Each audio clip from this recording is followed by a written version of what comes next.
We often find ourselves inexplicably drawn to the very people and situations that exploit our deepest insecurities, as if some unseen force is magnetically attracting us to those who know exactly how to push our emotional button. This phenomenon is rooted in a subtle yet insidious pattern of emotional manipulation, where our perceived vulnerabilities become the very tools used to captivate and control us. Have you ever found yourself consistently gravitating towards relationships, conversations, or situations that leave you feeling drained, anxious, or even masochistically fixated on the pain they inflict?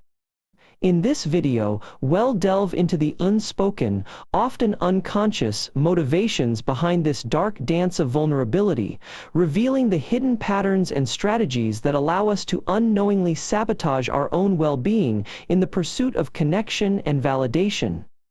As we delve into the hidden agendas behind vulnerability, it's crucial to acknowledge the intricate dance between our insecurities and the desire for validation that vulnerability often fulfills. When we openly expose our vulnerability, what we may unknowingly be seeking is not connection or intimacy, but a temporary reprieve from the anxiety of being judged or rejected. Our willingness to be vulnerable is often a calculated risk, driven by the need for validation and acceptance from others, which can be a thinly veiled attempt to assuage deep-seated fears of inadequacy.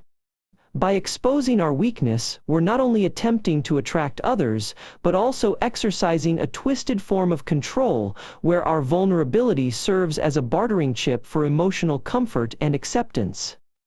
The sad truth is, we often unconsciously use our vulnerability to self-deceive, to convince ourselves that we're worthy of love and connection, rather than genuinely seeking it from others.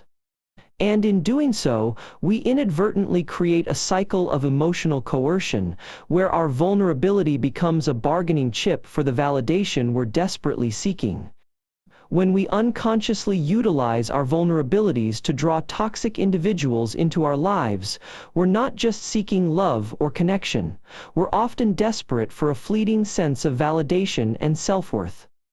It's a twisted dynamic where we compromise our integrity in exchange for the temporary high of being seen, heard, and understood by someone who ultimately manipulates our most sensitive vulnerabilities for their own gain.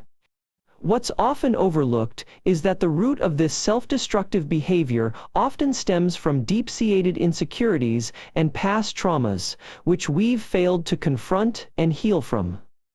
We unconsciously seek out relationships that mirror and exacerbate our darkest fears and insecurities, a desperate attempt to prove to ourselves that we're worthy of love and acceptance, even if it means sabotaging our own well-being in the process.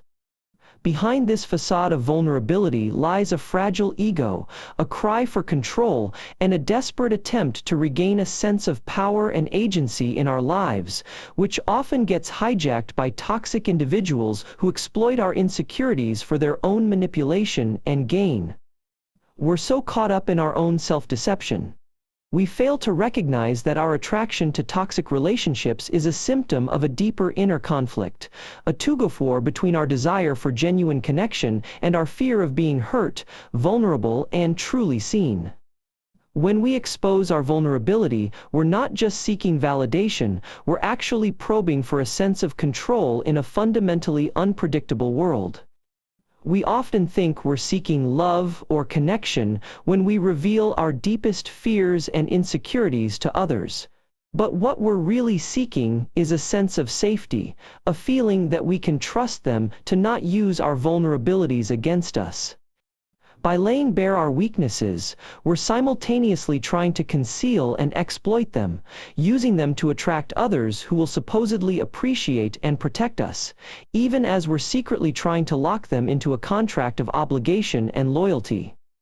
There's a fundamental psychological paradox at play here, where we're torn between a deep-seated need for self-protection and a desperate desire for connection, leading us to self-deceptively believe that exposing our vulnerabilities will somehow make us more attractive and desirable to others. What we overlook, in this transactional dance of vulnerability and control, is the way our insecurities often insidiously shape our perception of others, leading us to selectively choose those who will reinforce our negative self-images and confirm our darkest fears.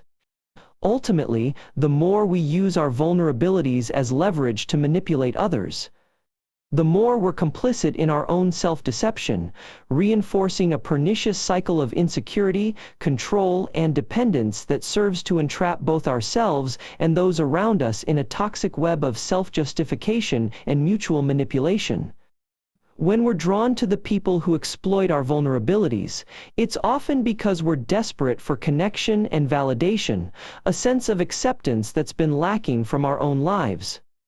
The people who take advantage of our weaknesses are rarely the ones who genuinely care for us, but rather those who see our vulnerabilities as the perfect opportunity to manipulate and control. We tend to rationalize our involvement in toxic relationships by convincing ourselves that we're somehow benefiting from them, but the truth is, we're often just trying to fill a void within ourselves. The reason we stay in these destructive relationships is not because of love or loyalty, but because of a deep-seated fear of being alone, of not being worthy of love and connection on our own terms. When we expose our vulnerability to others, we risk being judged, rejected, or exploited, yet we repeatedly do so, not for the sake of deep connection, but to elicit a fleeting sense of validation and belonging. The desperation to be seen and heard often leads us to reveal our most raw, unfiltered selves, only to be met with superficial reassurances that reinforce our addiction to external validation. We use our weakness as a bargaining chip to get others to invest in us, not because we genuinely seek support, but because we fear abandonment and rejection. In an attempt to control our environment and the people in it, we surrender to the whims of others, compromising our autonomy and sabotaging our own growth in the process. Our need for external validation is often a thinly veiled attempt to compensate for our own sense of inadequacy, a desperate attempt to silence the self-critic who reminds us of our limitations and imperfections. The most insidious form of self-deception is when we convince ourselves that our vulnerability is a strength, rather than a calculated risk taken in hopes of receiving a temporary respite from the crushing weight of our own insecurity. I want to leave you with the powerful realization that the vulnerabilities we expose can be both our greatest strength and our greatest weakness. By acknowledging this complex dynamic, we can reclaim our agency and break free from the manipulations that seek to exploit our deepest fears and desires. If you found this conversation thought-provoking, please like, share your observations in the comments below, and subscribe for more in-depth explorations of human psychology and the complexities of the human mind.